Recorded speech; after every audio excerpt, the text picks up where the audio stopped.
Alright, so this is a section of the property that I haven't been able to get into with the tractor yet. This is the first time. Back here when we first moved in, this was like a really weird building. He had taken fence post or oil pipeline or whatever this stuff is. It's very, very thick. I don't think it's meant for like fences actually. He had taken that and he'd put together like this two-story shack. The frame was made out of these things, and it looked like, I think he had linoleum stapled to wood as the four walls, and I think the ceiling was a tin roof thing that you see on my pump house, and the lean-to over there is some kind of reclaimed old farm barn stuff, probably from the 50s and 60s, or whatever. And so we had to demo that, yeah, so he had kind of used this area, I think, as a burn place. There's old bottles and stuff back here, but I haven't really been able to get back here and do anything. The cool thing is it's really flat, and so he's got this really large section of very flat land. We do get really, really close to a neighbor over here, but they're never home, so it's like they're not even there. And this is all stuff that I think what I would like to do is get rid of the fence and bring the whole down in the valley wilds area and my backyard, but also other things. I'd like to bring that boundary out.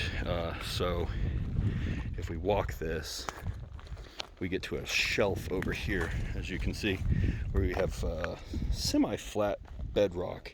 It's of a slightly different either weathering or age or composition, because it's heavily pitted here and then it's flat, and I think this flat stuff kind of goes that direction, and it may be part of the oddly flat rocks that we have up there that I've been flipping out for the pond. But if I could maybe put some kind of a retaining wall boundary here, and then also kind of a nicer fence, that would bring all of this flat ground that I can do stuff with underneath my kind of sphere of influence here, instead of leaving it for the goats, because they don't spend a lot of time up here. We don't get a lot of growth up here because it is flat, but also kind of at an incline, and so the water rushes off. But these rocks stop the soil from eroding real bad, and so we do get some things to grow up here, but it's not all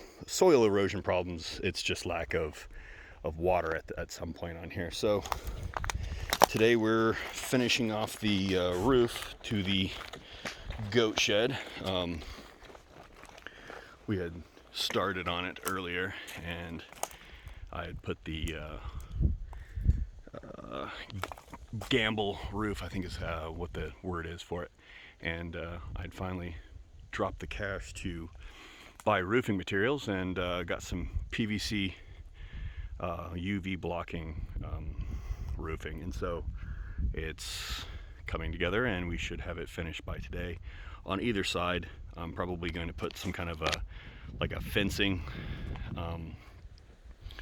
that's mostly for predators. It gets very, very hot here, and if I block this thing off, I'm probably just going to cook chicken in the summer, because even at night it's pretty warm. So if there's no airflow, this thing's going to be both really, really smelly and extremely hot. And so we're going to sidestep that, I think, by allowing wind to blow straight through this thing, and that will keep my chickens from being cooked, which would be nice for them and me. So I'm thinking maybe in the wintertime. It also makes it easier and cheaper.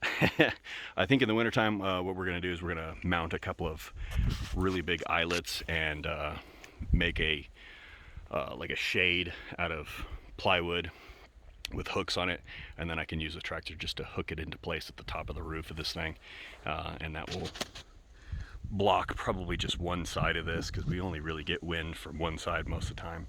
And we can hook something into place that's temporary and keeps the chickens from freezing solid without being in my freezer. So good times all around. We're just about done too.